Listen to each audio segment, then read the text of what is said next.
La France est-elle toujours la patrie de la liberté? On peut en douter quand on voit le climat de censure, d'ostracisme et d'esprit de sérieux qui pèse sur notre pays et dans notre époque. Pourtant, mes deux invités en sont persuadés, l'écrivain Amnous Chalmany et le journaliste Philippe Val. Il existe une tradition française de liberté, de légèreté, d'insolence, de frivolité même peut-être, qui court de Rabelais jusqu'à Charlie Hebdo. Alors cette tradition de liberté est-elle morte ou en train de disparaître dans notre pays? Est-ce que son corollaire et peut-être son berceau, la laïcité, est toujours un bien précieux à défendre? Est-ce que le rire sauvera le monde? Voilà les questions que je voudrais poser à mes deux invités dans le club Figaroïdé. Bienvenue sur Figaro TV.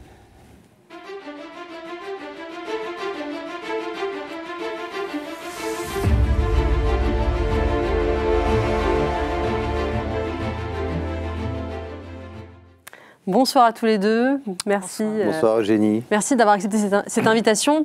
Alors je crois que vous avez beaucoup de points communs tous les deux, vous êtes même je crois amis. Vous n'allez pas beaucoup vous disputer ce soir, mais sans doute vous enrichir et je jouerai le rôle de la contradictrice puisque vous appartenez tous les deux à une tradition, on pourrait dire, voltairienne, de libertaire peut-être, de gauche libertaire. Je ne sais pas si le mot gauche-droite est adapté dans votre cas, d'ailleurs on va sans doute en parler. Pas tellement. Amnous, non, elle n'est pas de gauche. Amnous, justement, vous êtes écrivain, auteur de plusieurs romans. Vous êtes né en 1977 à Téhéran et vous êtes venu vous avez fui le régime des mollahs avec votre famille en France. Vous avez choisi la France, terre de liberté, terre de laïcité. La laïcité à laquelle vous rendez hommage dans ce petit livre paru aux éditions de l'Observatoire, qui est une version remaniée du discours que vous avez prononcé quand vous avez reçu le prix de la laïcité en 2000. Je l'ai donné, j'étais présidente du prix de la laïcité. Ah, vous avez donné, pardon. Mais on ne me l'a jamais donné, aussi bizarre que ça. Vous le méritez en tout cas. Parce que ça, c'est l'esprit français, ça. Vous le méritez. Quand vous avez donné donc ce prix, c'est un petit discours où vous expliquez quelle est votre conception de la laïcité et pourquoi c'est un bien précieux. On va bien sûr en reparler. Vous avez aussi publié deux romans, Les exilés meurent aussi d'amour et le dernier au titre très explicite, J'ai péché dans le plaisir. Et vous êtes donc une ardente défenseuse de la liberté, de la laïcité. On va en reparler.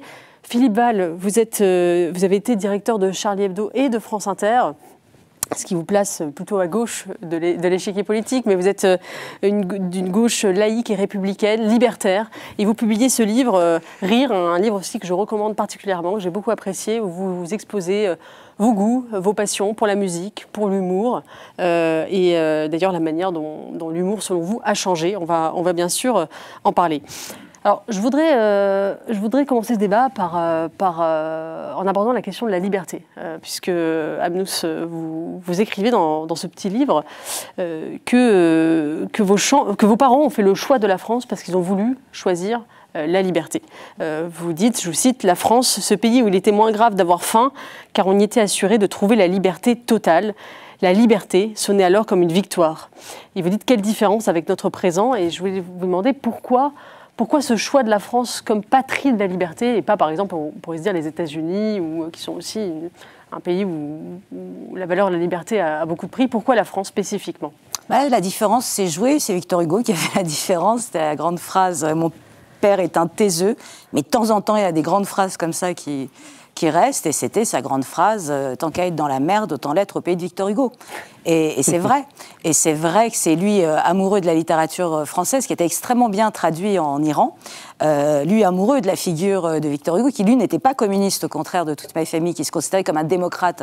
Donc résultat, il se faisait tabasser et par les communistes, et par les royalistes, et par l'extrême droite, et par l'extrême gauche. Il lisait Graham Greene à l'université de Téhéran, et on lui tombait dessus en le traitant de fasciste. Donc mon père m'a fait lire tout Graham Greene. Et c'est pour ça, je ne sais pas si c'est une question de gauche ou de droite. Ce que je sais, c'est que je suis républicaine. Le républicanisme était de gauche. Aujourd'hui, la gauche semble l'abandonner. Donc, à la limite, que m'importe la gauche et la droite, je serai toujours du côté de la République. Parce que je pense que la liberté et le rire sont toujours du côté de la République. Donc, la France, cette terre-là, mais je compare avec ce qui a été une grande période d'exil en France, quand Paris était une ville-monde, quand Paris était un phare de liberté pour le reste du monde, en prenant l'exemple de tous ces métèques venus de partout en Europe et encore plus loin, pour pouvoir être libre à Paris. Soutine, Modigliani, Picasso, Juan Gris, même Blaise Cendrasse, on a oublié les Suisses. Mais alors la Suisse sous protestantisme, c'était pas cool du tout. C'était compliqué. Les jazzmen américains, qui sont tous des soldats américains qui sont restés à Paris quand ils sont venus faire la Première Guerre mondiale et qui après sont restés parce que nulle part, les Afro-Américains, parce que nulle part, ils étaient complètement hallucinants en se disant c'est la vraie vie est là. Joséphine Baker, tout ça, c'était quand même pas pour rien. Et la question, c'était pas là, on vient à la France pour trouver un job ou pour assurer. D'abord, tout ça, c'était des fiefés égoïstes. Donc, fonder une famille, assurer l'avenir de nos enfants, c'était pas leur truc. Non, ils venaient pour que leur coup de pinceau puisse être le plus libre possible. Ils venaient pour être débarrassés du regard inquisiteur de la religion qui se manifestait par la famille, par la rue, par le quartier, par partout. Je veux dire, Soutine, petit, s'était fait enfermer, lui qui vient de frontière ukrainienne, et s'était fait enfermer par le boucher de son village dans la chambre froide parce qu'on l'avait surpris à dessiner le visage familier du rabbin. Donc il y avait une espèce d'obsession. C'était à l'époque, il y avait encore, c'est interdit dans les familles juives orthodoxes sur la représentation. Et l'idée, c'était Paris comme ligne de mire, parce qu'à Paris, personne ne viendra m'emmerder avec mon coup de pinceau, et quelque part, personne ne viendra m'emmerder avec Dieu. Donc c'est quand même quelque chose qui, depuis, attire, j'allais dire oui, depuis Diderot, depuis Voltaire, moi je préfère Diderot à Voltaire, mais ça c'est moins une histoire, mais il y a disons, du Chevalier de la Barre jusqu'à il y a très peu de temps, sans même réfléchir, Paris, la France, c'était la liberté, parce que c'était l'insolence, parce que c'était la possibilité de pouvoir côtoyer des croyants, des incroyants, mais que tout ça, c'était des Français, c'était la République, on était tous égaux, donc on pouvait se permettre, j'allais même de se bagarrer, et ça et se bagarrer joyeusement parce que personne n'allait finir torturé ou en prison. Et ça c'est quand même extraordinaire, c'est ça aussi la liberté, c'est de pouvoir dire n'importe quelle connerie sans finir en prison et sans être torturé, c'est quand même pas mal. C'est pas mal, en effet. Philippe Val, vous, dans votre livre, vous évoquez la passion de l'égalité qui rend les Français antipathiques jusqu'aux amoureux de la France. Est-ce que la France se distingue pas d'abord par sa passion de l'égalité, avant même sa passion pour la liberté? Non, elle sait pas. Pendant longtemps, ça n'a pas été sa passion. La liberté, oui. L'égalité, ça vient, enfin l'égalité dont il est question là, elle vient avec Jean-Jacques Rousseau, et elle vient surtout institutionnellement quand les fans de Jean-Jacques Rousseau arrivent au pouvoir, c'est-à-dire pas en 89, en 92. 1792 à peu près, quand en gros Robespierre arrive au sommet de son pouvoir, lui est un rousseauiste pur et dur, et l'égalité, c'est selon Marat, selon tous ces gens-là qui sont des rousseauistes. Bon, la liberté, on en parle déjà dans Paris, mais on en parle déjà au XVIe siècle, on en parle déjà au Moyen-Âge, on en parle déjà même sous Saint-Louis. Saint-Louis, une de ses premières décisions de jeune roi, il avait 16 ou 17 ans, très pieux déjà, très croyant. Il y avait à l'époque des espèces de bagarres monstrueuses contre les clercs. Les commerçants cassaient la gueule aux intellectuels de la Sorbonne. C'était le début de la Sorbonne. Et le pape les encourageait. Et Saint-Louis a mis son pied dans la porte, le jeune roi, et a interdit, parce qu'il voyait les intellectuels fuir pour aller dans des universités plus libres, c'est-à-dire à Londres, à Montpellier, à Bologne. Et donc pour éviter la fuite des intellectuels, il a interdit, il a protégé contre la vie du pape. Il a dit au pape, toi c'est toi et moi c'est moi. Et pour conserver cette liberté de penser, en quelque sorte. De préserver l'avenir. Quand on fait quelque chose comme ça, on préserve l'avenir. Alors Paris, pourquoi Paris? Parce qu'il y a une dialectique à Paris, c'est bizarre. Il y a longtemps eu une rive gauche intellectuelle et rebelle et une rive droite commerçante. Et il y a toujours eu un espèce de combat intéressant et intelligent, certainement, qui a rendu cette ville paradisiaque pour les artistes. Parce qu'il y avait vraiment cette moitié de ville qui leur était réservée.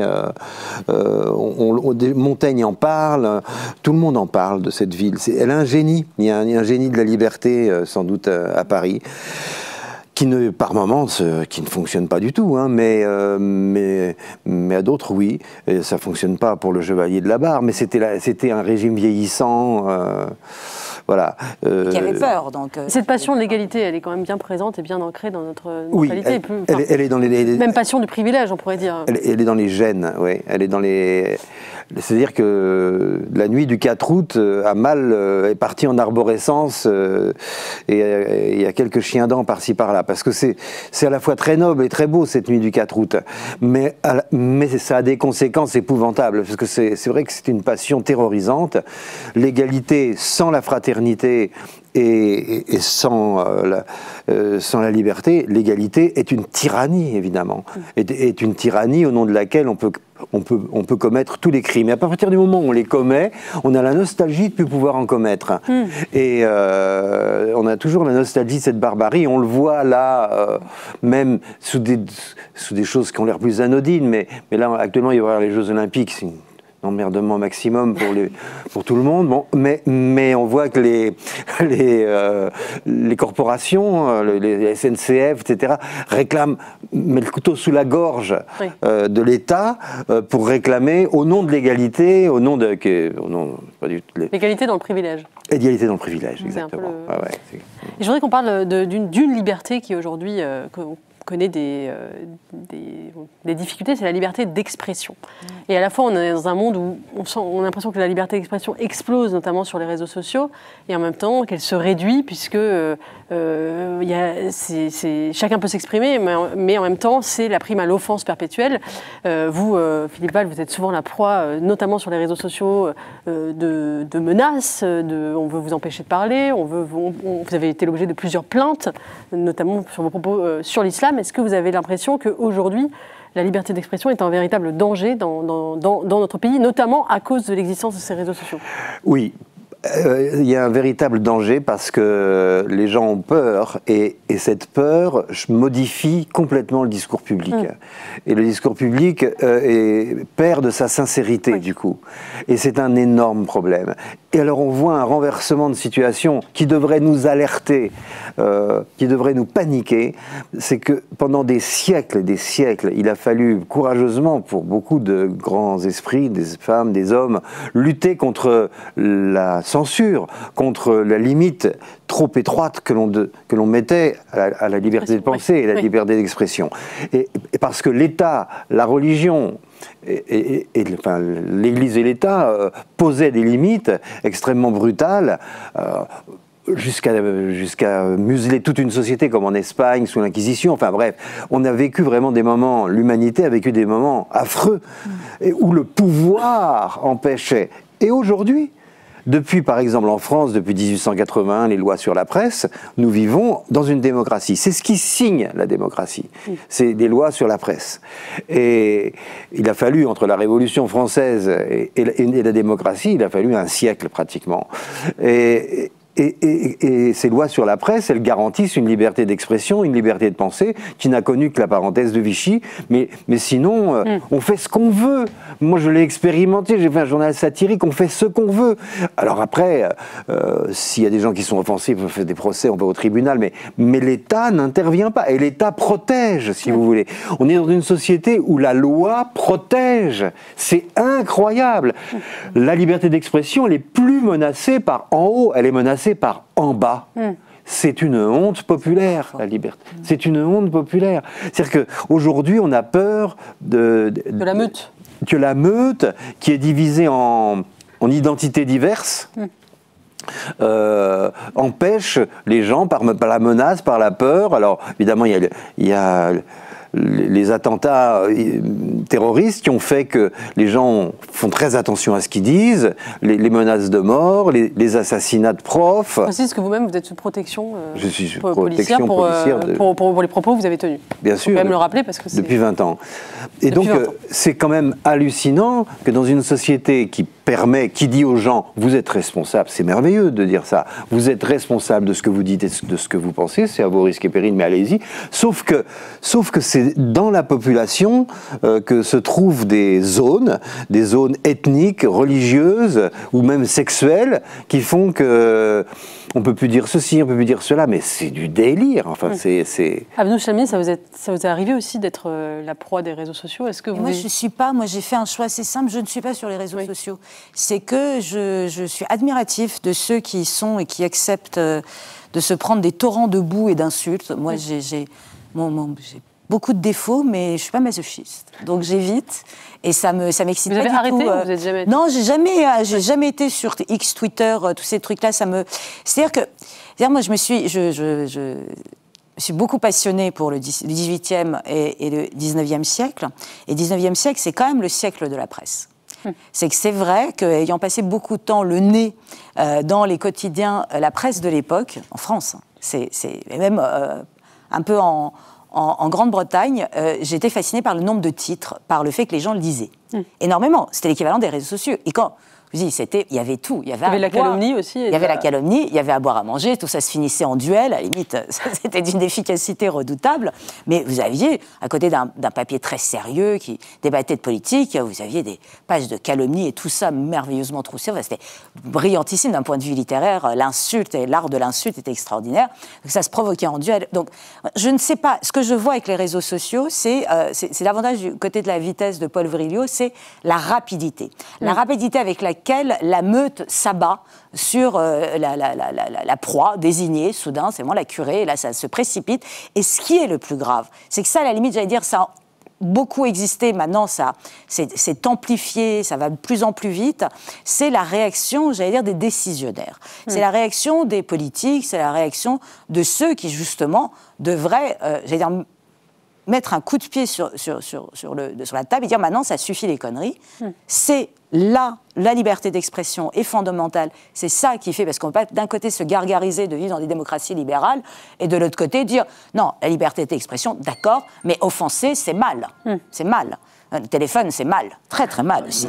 C'est très, très mal, le téléphone. Mais vraiment, il y a quand même un peu de ça. C'est que et on a un peu oublié que la liberté d'expression, inévitablement, pouvait finir par offenser quelqu'un.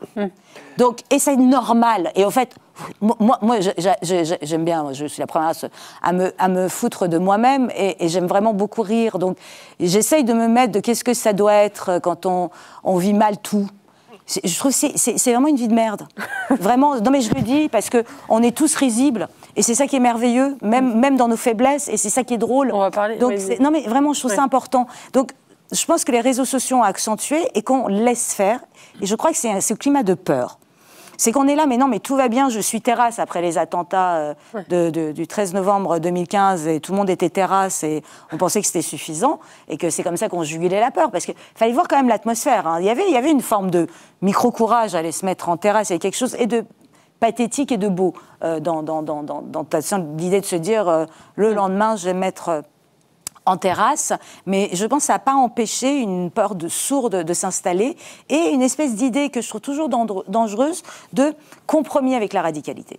C'est que de toute l'histoire, jamais ça marche. Je veux dire, on ne négocie pas avec des radicaux, quels qu'ils soient. Ça peut être des indépendantistes dingos, des islamistes dingos, ça peut être des extrêmes droitistes dingos. Je veux dire, toute forme de radicalité n'attend qu'une chose, c'est de finir par vous bouffer le bras quand vous lui avez donné un petit doigt. C'est le principe même de la radicalité et de l'extrémisme. Et ce que je trouve grave, c'est vraiment au niveau des décisionnaires, des politiques, cette manière qu'ils ont de lâcheté, de se planquer, de ne plus tenir des discours tels qu'on en avait besoin, tels qu'on en a besoin, des discours qui défendent le citoyen, qui le respectent en considérant qu'il est assez responsable et d'assez d'intelligence pour accepter de rire de lui-même ou de se sentir offensé dans ses idées, dans son ethnie, dans sa religion, dans son sexe, parce que c'est pas très grave. Oui. Parce que dans d'autres pays, il y a des gens qui meurent pour être différents. Et qu'ici, juste, on critique, parfois on en rit, parfois juste on critique, parfois juste on en débat. Et que c'est ça qui fait la démocratie. Dans d'autres pays, c'est la moindre critique, le moindre fait de critiquer le gouvernement ou quelqu'un. Vous finissez en prison. Il faut quand même voir quelle chance nous avons et à continuer comme ça. On est non seulement en train de détruire le fait d'être un refuge pour des gens qui ont besoin de venir sous des cieux plus accueillants où ils peuvent être libres, mais on est en train de détricoter ce qui fait notre véritable identité et qui est cette démocratie républicaine qu'on a mis tant d'années, parce que oui, il y a eu la Révolution Révolution française, mais finalement, la Révolution française, elle a abouti sous la Troisième République. Entre-temps, ça a été long et douloureux, c'est pas quelque chose de facile. Philippe Val, vous vouliez rebondir? Oui, je voudrais juste dire une chose qui me semble importante, c'est que les journaux, ils arrivent, enfin bon, ça commence en France avec la Gazette de Renaudot, etc. Bon. Et vous savez, le premier reportage de la Gazette de Renaudot, c'était sur un asile de vieillards, un hôpital à Reims où les vieilles personnes étaient maltraitées. En gros, le premier reportage de presse, on pourrait dire, était sur ce sujet. Ça veut dire quoi? Ça veut dire que la presse, avec tous ses défauts, avec tous ses, comment dire, ces défauts génétiques qu'on voit dans Balzac, dans Les Illusions perdues, dans Les Illusions perdues et dans les romans adjacents aux Illusions perdues, on voit quand même que c'est dans une longue tradition judéo-grecque de pensée, de philosophie, du souci de l'autre. C'est pour ça que la civilisation européenne est unique. C'est parce qu'elle a le souci de l'autre. Pour des raisons religieuses, pour des raisons philosophiques, pour des raisons de... Voilà. Donc la presse elle-même exprime un souci de l'autre. Elle relate ce qui se passe, ce qui arrive au corps de l'autre. Et le problème des réseaux sociaux, qui sont en train de remplacer la presse, enfin de prendre la place de la presse, pas de la remplacer, de pomper ses recettes publicitaires, son existence, de prendre son public, de prendre sa jeunesse. Enfin, les lecteurs jeunes n'achètent plus de journaux, ils savent pas ce qui manque, parce que c'est vachement bien de lire des journaux le matin. Vous qui êtes ici, je sais que vous n'êtes sans doute pas là par hasard, parce que vous lisez les journaux, mais il faut lire les journaux. D'abord, c'est un plaisir avant tout. Et donc, voilà, tous les journaux sont intéressants. Et enfin, il y en a qui m'intéressent moins que d'autres. Enfin, bon. Mais bon, voilà. Mais les journaux sont intéressants. Le souci de l'autre est quelque chose qui parcourt notre civilisation. Il y a des philosophes qui ont écrit spécifiquement là-dessus, Lévinas, tout ça, mais c'est au cœur de l'identité européenne. Or, pour la première fois depuis l'Antiquité, cette identité européenne est attaquée par un parasite qui n'est pas sous contrôle du tout, qui s'appelle les réseaux sociaux, dans lesquels l'autre est abstrait. Alors qu'on a mis des siècles à donner une réalité à l'autre. Et nous, aujourd'hui, on est quoi? Des intellectuels, je sais pas quoi, des journalistes, des écrivains, enfin, des gens qui parlent aux autres. Notre rôle aujourd'hui, c'est d'être les gardiens de la réalité de l'existence de l'autre. Parce que l'existence de l'autre est en train de disparaître. On s'en fout de l'autre. Quand un terroriste qui s'est radicalisé sur les réseaux sociaux, quand un môme qui va sur les réseaux sociaux et qui pourrit une camarade de classe, l'autre n'existe pas en tant que tel. J'ai été frappé quand il y a eu le procès Mila, mon ami Richard Malka défendait Mila, de voir que les types qui étaient accusés, ils disaient mais on ne savait pas que c'était grave. Et c'est vrai, ils ne savent pas que c'est grave. Parce qu'ils ne savent pas ce que c'est que le corps, la réalité. Oui, mais c'était pareil avant. Pardon, mais oui, mais est-ce que c'est pas aussi un peu facile d'accuser les réseaux sociaux, la technique? Je veux dire, les terroristes du Hamas, ils sont pas sur TikTok. Ils se sont radicalisés parce que il y a. Pour les terroristes du Hamas, l'autre est abstrait. Oui, mais c'est pas sur les réseaux sociaux qui se sont. Ils ont en commun. Oui, non, mais je veux dire par là que cette chose qui préexiste aux réseaux sociaux, bien évidemment. Il y a quand même de l'idéologie derrière. Mais les réseaux sociaux, c'est vraiment l'idéal pour que se développe la déréalisation de l'autre. L'autre n'est plus un corps avec un système nerveux, avec une potentialité de souffrance. L'autre n'existe plus comme ça. Alors évidemment, on peut vivre avec les réseaux sociaux. Il faudrait vivre avec une responsabilité de ceux qui possèdent les réseaux sociaux et qui font de l'argent avec. Il faudrait qu'ils soient responsables, c'est-à-dire directeurs de publication, et qu'ils soient responsables devant les tribunaux des contenus. Bon, voilà. Mais est-ce que le problème, c'est pas tant que la force des réseaux sociaux, le fait qu'ils remplacent la presse vient de la faiblesse de la presse? C'est qu'il y a eu un moment où on n'a plus été capable de parler à des lecteurs, qu'on a perdu ces lecteurs là, qui, par facilité, par paresse, ils ont trouvé ça plus pratique, peut-être plus facile, j'en sais rien, d'aller se nourrir, de s'abreuver aux réseaux sociaux, alors que nous, on a été élevés dans cette idée-là que voilà, moment où on arrive à comprendre, parce que moi je me la pétais, je sais lire le journal alors que j'avais à peine lire français le matin, je vais faire comme mon père. Et en cas, combien de gamins ont joué ce truc par mimétisme et finalement sont tombés le nez dans la presse en trouvant ça génial et en continuant de reproduire ce geste d'année en année, en finissant par comprendre de la première à la dernière page ce qui s'est passé, c'est par mimétisme. À quel moment est-ce que ça n'a pas été suffisant et que tout d'un coup les réseaux sociaux, c'est pour ça que moi j'ai plus tendance à les voir. Alors on ne peut pas lutter contre la technique arrive, on ne peut pas revenir en arrière, mais est-ce que ce n'est pas la faiblesse des médias? Est-ce qu'il n'y a pas...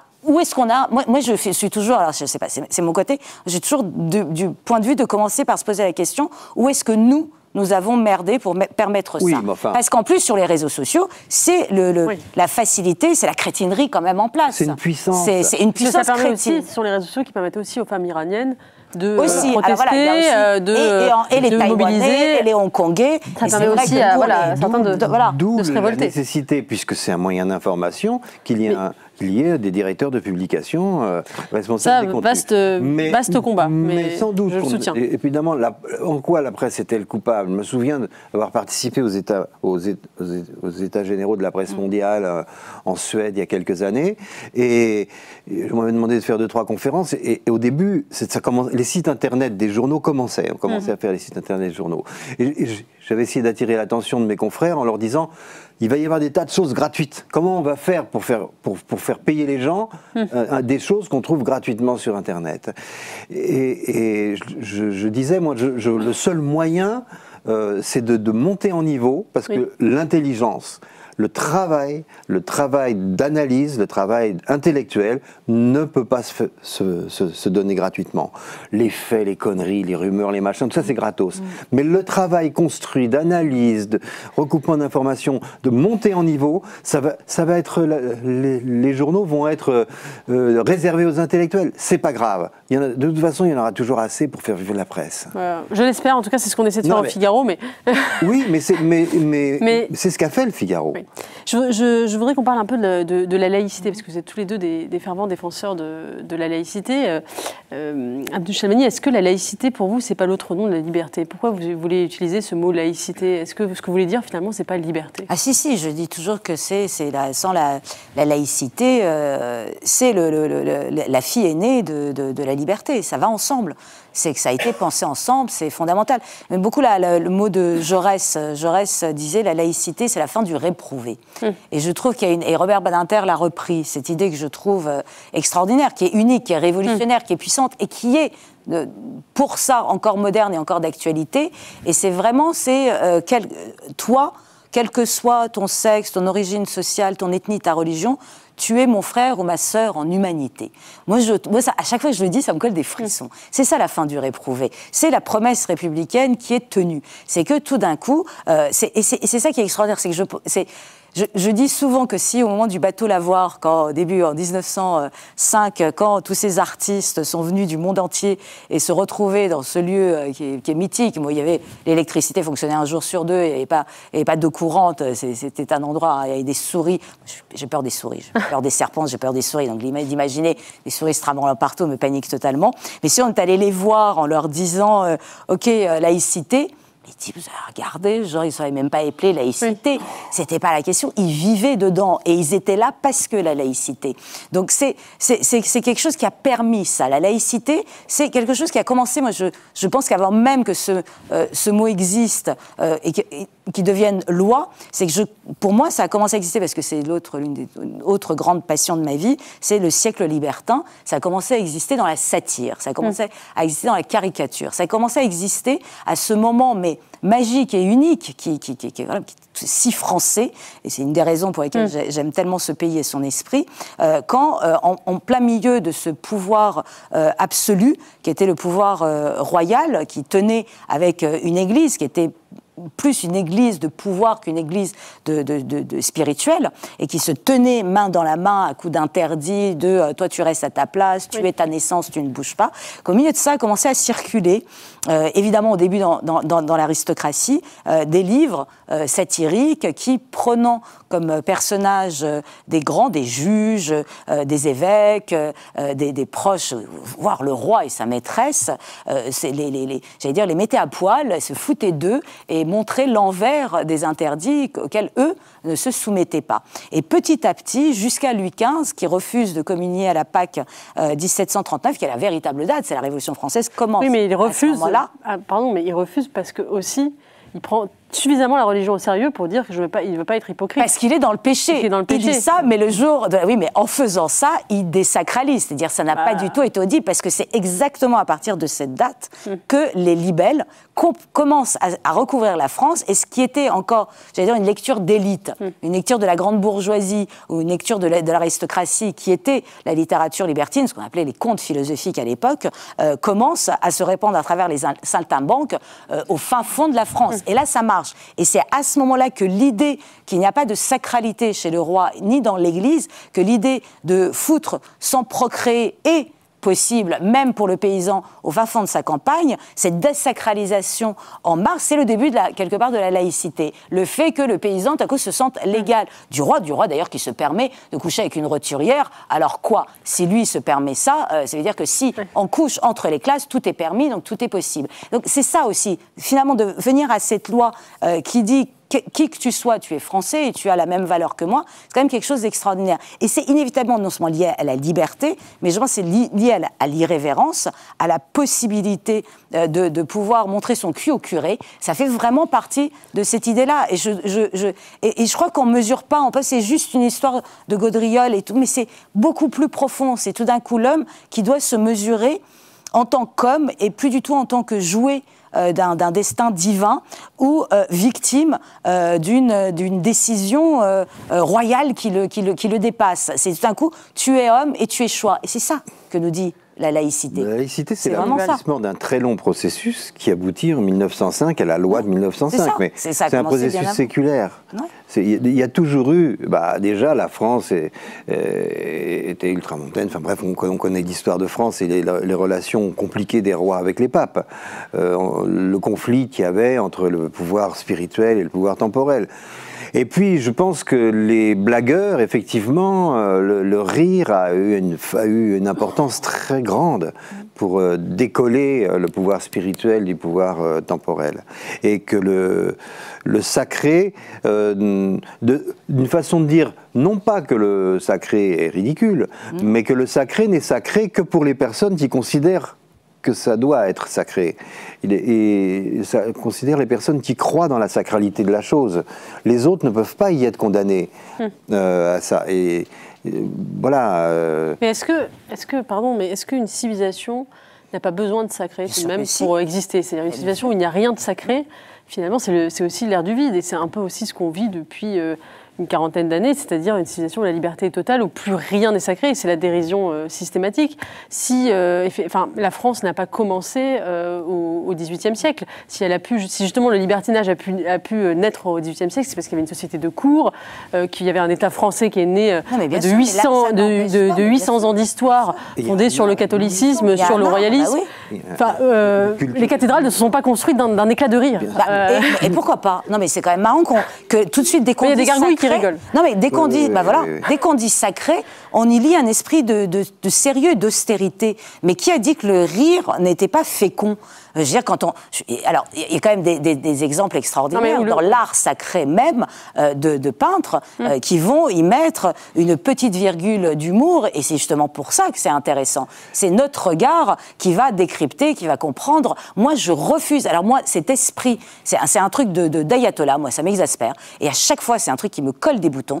Le fait qu'on distingue que ce qui est solide, ce qui est sacré, doit être austère, doit se nourrir de larmes, et ce qui est drôle, et forcément, ça va.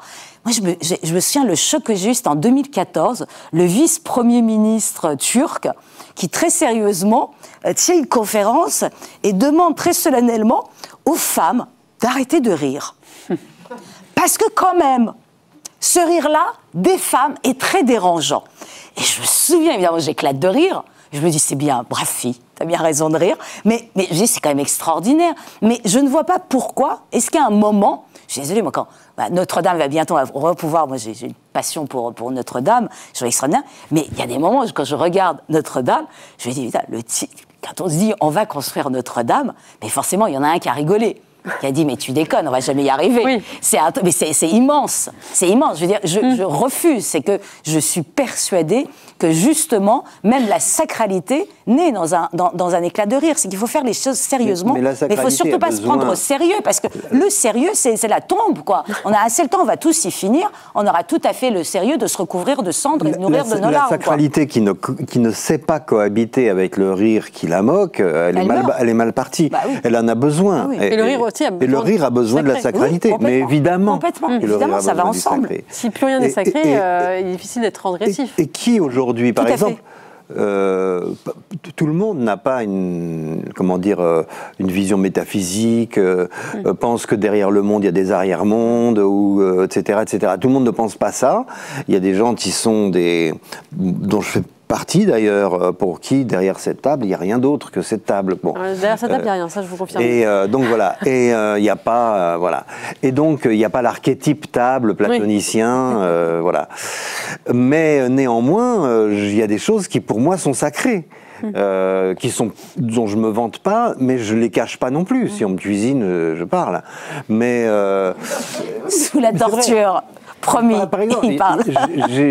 Quand je suis pas à Paris, je suis dans un petit village et à quelques kilomètres de ma maison, au milieu d'un champ, au milieu de nulle part, dans des collines, il y a une église romane du XIIe siècle.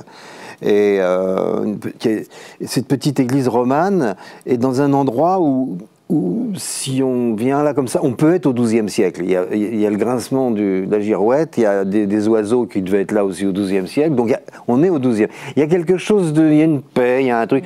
J'ai besoin. C'est un endroit sacré pour moi. Alors, je ne sais pas pourquoi, mais j'ai besoin d'y aller. J'y vais presque tous les jours. C'est-à-dire que c'est plusieurs kilomètres, mais j'y vais tous les jours. C'est fait partie d'un rituel. Parce que je ne sais pas jusqu'où la foi et le rituel sont imbriqués. Mais je sais qu'on a tous besoin de rituels. Oui. Et ces rituels sont importants. C'est dans la partition de nos vies. C'est-à-dire que c'est avec ça qu'on fait nos musiques. C'est les dièses et les bémols sur la clé. Non, je crois que Eugénie Bastier, ce qu'elle voudrait savoir, c'est est-ce qu'il y a quelque chose, est-ce que le fait de passer notre temps à rire et de vouloir transgresser est-ce que la laïcité suffit à fonder une culture ? Est-ce qu'on n'a pas participé au fait de désacraliser et que, quand même, on est un peu responsable de tout ce merdier ? C'est ça qu'elle essaie de nous faire dire. Qu'est-ce que c'est la question ? C'est que on a participé à la désacralisation qui fait aujourd'hui tout le monde est perdu et que sur les réseaux sociaux, c'est rempli d'abrutis qui disent n'importe quoi dans tous les sens et qui respectent plus rien. Je résume, mais c'est un peu ça. Mais je ne crois pas, parce que la laïcité, pour moi, c'est sacré. Mais la laïcité, elle n'est pas tout seule, c'est la laïcité liée à la République, liée à certaines idées de la France. Je veux dire, si on dit les choses très sérieusement, pourquoi est-ce que tu serais capable de donner ta vie et de mourir si demain la France est attaquée et s'il faut prendre, je veux dire, à l'ancienne, les armes pour défendre la patrie qui nous permet ici, enfin, moi c'est vraiment, toi aussi, un amour de la France, et ici, c'est avec cette langue qu'on publie, qu'on vit, qu'on aime, qu'on s'exprime. Donc, bien sûr, la question ne se pose même pas. Il y a quelque chose de sacré dans cette République, pour moi, qui m'a sauvée, qui m'a protégée. C'est quelque chose que je serais capable de défendre les armes à la main. Donc oui, il y a une dimension sacrée, mais c'est justement parce que, je respecte cette France, cette République, son histoire, ses cathédrales, ses révolutionnaires, comme ses contre-révolutionnaires, et que cette vivacité intellectuelle et historique de la France ne cesse d'aborder, que je me permets de soulever sa jupe et de rire aux éclats. C'est justement ça aussi qui fait ce rapport. Et c'est vraiment parce qu'en plus, il y a des choses intéressantes qui s'y passent. Non, mais vous dites justement, Philippe Val, que la civilisation européenne, c'est une hybridation entre, vous dites, civilisation judéo-grecque. Est-ce que vous n'oubliez pas quand même une partie importante qui est le christianisme quand même Ah mais c'est vous dites judéo-grec, comme s'il y avait l'esprit grec et l'ironie juive. Dans le judéo, il y a le christianisme. C'est une religion juive pour tous. Oui, c'est le judéo-christianisme. C'est le judéo-christianisme, mais c'est presque un pléonasme. Jésus il n'était pas japonais, enfin, il était... On en apprend de belles ce soir. Quoique. Et pourquoi pas Jésus était juif. Sois pas fermé comme ça. C'était un palestinien juif, ce qui est complètement, aujourd'hui, qui est presque inaudible, mais pour ce qu'on en sait, c'était un palestinien juif et c'était un rabbin. c'est intéressant parce que dès le 1er siècle, il y a un philosophe, c'est Philon d'Alexandrie, qui fait déjà cette synthèse entre Platon, enfin c'est un des premiers néoplatoniciens, plus la religion chrétienne. Le christianisme, les évangélistes, ce sont des platoniciens. Pour le meilleur et pour le pire. Moi, je ne suis pas toujours d'accord avec ce qui se raconte là-dedans, mais c'est des lecteurs de Platon. Enfin, Matthieu est un lecteur. Quand même, qui n'est pas vraiment platonien. C'est un autre débat. On fera une émission sur Platon et le christianisme. Ah, ça serait bien, ça. Je voudrais aborder un sujet un peu plus léger, qui est la question de l'humour. Philippe Val, vous consacrez ce livre au rire. Vous dites, vous racontez quelle place a tenu l'humour dans votre vie et quelle place, selon vous, il tient dans notre culture. Est-ce que vous avez le sentiment qu'aujourd'hui, on rigole moins qu'avant ? Les thèmes ont toujours été, de toute façon, ça dépend des moments dans l'histoire. Il y a des moments où c'est très difficile de rire de certaines choses parce que le pouvoir est très fort là-dessus, soit la religion, soit le patriotisme ou des tas de trucs comme ça. Les choses sont très tristes. Ou que le réel est très triste aussi. Oui, alors moi je pense qu'on peut rire vraiment de n'importe quoi. Mais il faut choisir le bon moment, il faut se glisser, il faut être aux aguets et balancer le truc à ses risques et périls. C'est un choix comme sauter dans le vide. Et à un moment donné, soit on se reçoit super bien et on fait un vol plané magnifique, soit on se brise les os. Mais de toute façon, c'est toujours un choix compliqué. Le rire... je pense que le rire de surprise, pas le rire de connivence. Vous voyez, par exemple, si je sais qu'ici, il doit pas y avoir beaucoup de gens fans de Mélenchon, donc si je dis une saloperie sur Mélenchon, vous allez vous marrer, vous allez applaudir. Mais ça, c'est le rire de connivence, si vous voulez. Bon, ça fait pas de mal, mais... Mais c'est pas le rire dont je parle. Le rire dont je parle, c'est le rire de surprise. Oui. Celui où on se surprend nous-mêmes à rire d'un truc qui nous choque, mais quand même, c'est tellement rigolo qu'on finit par rire quand même. Et il y a ce rire, il nous aide à mourir, à vivre, mais surtout à vivre en sachant qu'on va mourir. Notre vie est tragique. L'être humain porte en lui une dimension tragique, qu'il le veuille ou non.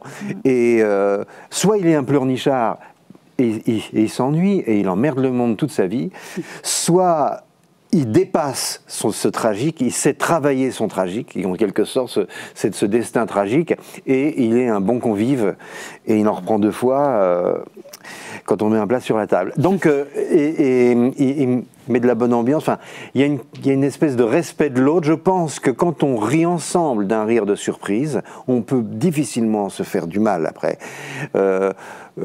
Il y a une fraternité de la surprise. On a été surpris ensemble et on a eu un spasme. D'ailleurs, c'est une des seules réactions qui provoque un spasme avec l'amour physique.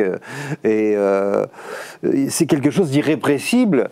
Et on se gondole, quoi. Et ça, c'est très important. Je pense que le ressentir ensemble pour la même chose fait de nous, transforme les ennemis en adversaires, mais plus en ennemis. On peut ne pas être d'accord sur tout, mais tout d'un coup, on s'aime bien. Il faut que vous alliez voir un spectacle avec Jean-Luc Mélenchon, alors. Pour créer du lien. C'est d'autant plus vrai, c'est que c'est quand même quelque chose... Sous les dictatures, sous dictature, les gens ne rigolent jamais. Il y a quelque chose qui est absent de l'espace public, c'est le rire. Et c'est là, évidemment, inévitablement, parce c'est interdit, parce que le rire est libérateur. Mais c'est exactement, c'est le nom de la rose. Et même de manière très contemporaine, là, vous mentionniez, Eugénie, les mouvements révolutionnaires en Iran. Et il y a eu ce oncle Sadek, ce vieux monsieur de 80 ans, extrêmement élégant, du côté de Rach, du nord de l'Iran, pas loin de la ville de Chalman, comme ça je fais un peu... L'été prochain, on ira, si les mots-là sont partis, et qui dansait, qui a une étale de poissons, et qui danse sur une chanson très populaire. Ça a été filmé, et la vidéo est devenue complètement virale, et partout, des Iraniens, des Iraniennes, mixtes, pas mixtes, sont mis à reprendre cette danse de l'oncle Sadek, et le type s'est fait arrêter, torturer, tabasser, enfin, complètement lunaire, et Toumaj Salehi, dont tu as fait une excellente chronique sur Europe 1, ce rappeur iranien, rappeur très social, qui dit vraiment, qui fait des phrases très intelligentes, mais avant le mouvement révolutionnaire, il était déjà extrêmement apprécié et par les jeunes et par les vieux. Eh bien, lui, il donne une interview au moment de l'arrestation de l'oncle Sadek pour dire, mais voyez bien, la République islamique d'Iran rend le bonheur hors la loi. Et le bonheur, c'est quoi? C'est le rire, c'est la danse, c'est la spontanéité. Et c'est exactement ça. Toute forme d'autocratie, de dictature fait la chasse à la spontanéité. Et est-ce qu'il y a quelque chose de plus spontané, justement, qu'un rire, et un rire inattendu? Et un rire, je ne sais plus à l'enterrement de qui, c'est Françoise Sagan et Juliette Gréco, ils se retrouvent à un enterrement, mais une de leurs meilleures copines, et qui ont une crise de fou rire, mais irrépressible, alors qu'elles sont hyper tristes, ça fait 2 jours qu'elles pleurent, c'est horrible, mais à se retrouver là, il y en a une qui fait remarquer à l'autre, il est quand même sacrément petit le cercueil, et là, impossible de s'arrêter, elles partent en vrille, quoi, en plein milieu, tout le monde les regarde, oh, quel scandale, etc. Et là, fume une clope, ça fera passer le truc, ça passe pas du tout. C'est ces rires-là, et c'est vrai, moi, dans ton livre, il y a cette phrase qui m'a énormément bouleversée, c'est que, pourquoi Charlie? Mais parce que Charlie est le seul journal qui rit de la mort, quoi. Qui rit avec la mort. Et qui rit avec la mort et de la mort, c'est que, il n'y a rien de mieux. Et ça, c'est l'exemple, c'est Rushdie. Rushdie aujourd'hui, je veux dire, on sait tous, Rushdie horrible. Salman Rushdie revient, il s'est pris 12 coups de couteau, il manque un œil, il lui manque un bras. Enfin, le truc est quand même, type, on se dit, il a quand même pris un coup là. Et le type continue à être drôle, quoi. Il est de plus en plus drôle. Il est de plus en plus drôle. Moi, c'est Rushdie parce que plus il poignarde, non, mais ça, c'est quand même un signe. Et je trouve que dans son, mais c'est extraordinaire. Mais je trouve que dans son rire, dans cet humour, que d'une manière, mais résistante, il veut absolument garder, et qui continue à raconter cette blague de putain, mon nouveau costume Ralph Lauren poignardé par le mec, il faut se raccrocher à quelque chose, il se raccroche à ce costume Ralph Lauren, et il est obsédé par ce costume. C'est vraiment, et il continue à faire rire. Mais est-ce qu'il n'y a pas une meilleure réponse à opposer aux obscurantistes, et en l'occurrence là les islamistes, que de leur renvoyer après les coups de couteau un énorme éclat de rire? Mais jusqu'où peut aller le rire? Il y a eu une polémique récemment à Radio France où un humoriste, Guillaume Meurice, est sur le point d'être licencié parce qu'il a... Non mais attendez, parce que je termine, parce qu'il a qualifié le Premier ministre israélien de nazi sans prépuce. Ouais. Il a refait la blague une 2e fois, il va sans doute avoir une photo de lui très drôle. Et il en a fait une 3e. Et est-ce qu'il faut le défendre au nom de la défense de la liberté et du rire Ah mais moi je suis pour défendre, mais alors la grande question, je pense qu'on peut avoir toute une émission là-dessus, est-ce que c'est de l'humour? Parce que depuis certains vous diront que c'est très drôle. Depuis 67, en gros, depuis la guerre de 6 jours, il y a quand même une volonté de nazifier le juif. Depuis qu'il y a Parce qu'il a dit Attal, il a comparé Attal à Goebbels. Oh, bah, elle est bien aussi. Donc, ouais, et c'est marrant, leur culture, elle est quand même un peu limitée, parce qu'on a plein d'autres dictateurs. Hein. Les gens les Khmers rouges, de temps en temps. Les juifs et les nazis, c'est un vrai problème. Ah oui, et puis surtout, c'est politique comme problème. Il y a une véritable idéologie derrière, c'est quelque chose qui court depuis 67, il y a une véritable volonté, d'une part, d'effacer la Shoah, d'effacer le drame de la Shoah en nazifiant le juif. Donc, est-ce que c'est drôle? Et puis, pardon, c'est Yanis Roder qui, dans un très bon papier dans Le Point, faisait la remarque, j'avais complètement oublié, bon après c'est pas le livre que j'ai lu, hein, je l'ai lu qu'une fois en histoire en termes d'études, c'est La Bagatelle pour un massacre de Céline, qui est le livre antisémite, qui est obsédé par le prépuce. Mais obsédé, et il cite, et j'avais complètement oublié, mais c'est vrai, c'est qu'il est obsédé, et Céline revient tout le temps, le juif et son prépuce, l'absence de prépuce, cette alliance de Dieu, de chair, c'est un truc qui l'obsède. Donc c'est là où, est-ce que c'est une blague? Parce que moi, je suis prête à rire à toutes les blagues horribles. J'adore. Mais ça, même pas avant même la politique. Quand je fais enfin, c'est pas drôle. C'est pas drôle parce que c'est idéologisé. C'est pas drôle parce que le prépuce est une affaire d'antisémites. Cette phrase est très bizarre, mais elle est vraie. Les antisémites sont obsédés par l'absence de prépuce des Juifs, donc c'est quand même jouer sur un terrain qui n'est pas franchement de l'humour, mais moi je suis pour l'humour gras et dégueulasse, mais là c'est ni gras ni dégueulasse. En fait. Philippe Val, juste pour terminer, vous vous posez la question dans votre livre, vous vous demandez si le rire est-il devenu de droite. Vous dites, on objectera qu'aujourd'hui en France il n'y a pratiquement que des comiques de gauche, c'est tout le problème, ils ne sont pas drôles parce qu'ils sont de gauche. Ou alors ils sont de gauche parce qu'ils ne sont pas drôles. Ça veut dire quoi? Ouais, parce que c'est pareil, c'est l'attente, quoi. C'est-à-dire que quand on sait ce qu'on va nous dire, on peut faire semblant de rire, mais on peut aussi simuler quand on a du plaisir. On peut faire des tas de trucs, mais c'est pas pareil. Par exemple, moi j'ai débuté dans un théâtre où il y a très longtemps, où l'humour était très à droite. Et ils étaient pas marrants parce que, à part 2-3 qui étaient vraiment très rigolos, bon. Mais sinon, ils étaient pas marrants parce qu'on savait très bien où ils allaient au début de la phrase. On savait qu'ils allaient tomber voilà, sur la blague qu'on attend. Bon. Et là, aujourd'hui, c'est que des comiques de gauche dans certaines émissions, ce qui est bizarre, parce que le rire est choquant pour tout le monde, pour la gauche comme pour la droite normalement. Et il n'est pas choquant simplement pour les gens de droite. Faut pas s'il est choquant que pour les gens de droite, il perd complètement sa valeur de rire en quelque sorte. Il devient un outil de connivence. Il y a un clou, il y a un marteau, on tape sur le clou, boum boum boum boum boum. C'est pas imprévisible, donc c'est pas drôle. Et c'est vrai qu'on attend. On connaît déjà la chute. Dans l'essence du rire, dans le rire, il y a le surgissement d'une réalité qui n'était pas perceptible avant qu'on éclate de rire. Tout d'un coup, il y a quelque chose du réel qui nous épate, qui nous stupéfie, on éclate de rire, et c'est une certaine violence. Donc, c'est l'étonnement de quelque chose qui n'est pas reproductible et qui ne se reproduira pas, et qui s'est... Bon. Donc là, ça se reproduit tout le temps. C'est quelque chose qui se reproduit et qui devient mécanique, qui se duplique. Donc ça n'est plus du rire. Le rire associe avec la grande philosophie, pour moi, enfin pas la grande philosophie, le grand réflexe philosophique, c'est l'étonnement devant le fait que la réalité soit déjà. Pourquoi y a-t-il quelque chose plutôt que rien? Il y a un étonnement, ça participe du rire. Voilà, il y a un rire de ça. Et le rire, s'il n'est pas au cœur de cet étonnement philosophique, quel intérêt? Donc si c'est une leçon de doctrine de gauche, les pauvres sont gentils, où est-ce qu'on a vu ça, que les pauvres étaient gentils, et les riches sont méchants, ça dépend. Bon, on ne peut pas séparer le monde en deux et puis ensuite c'est impossible. Arnaud Chalmenier?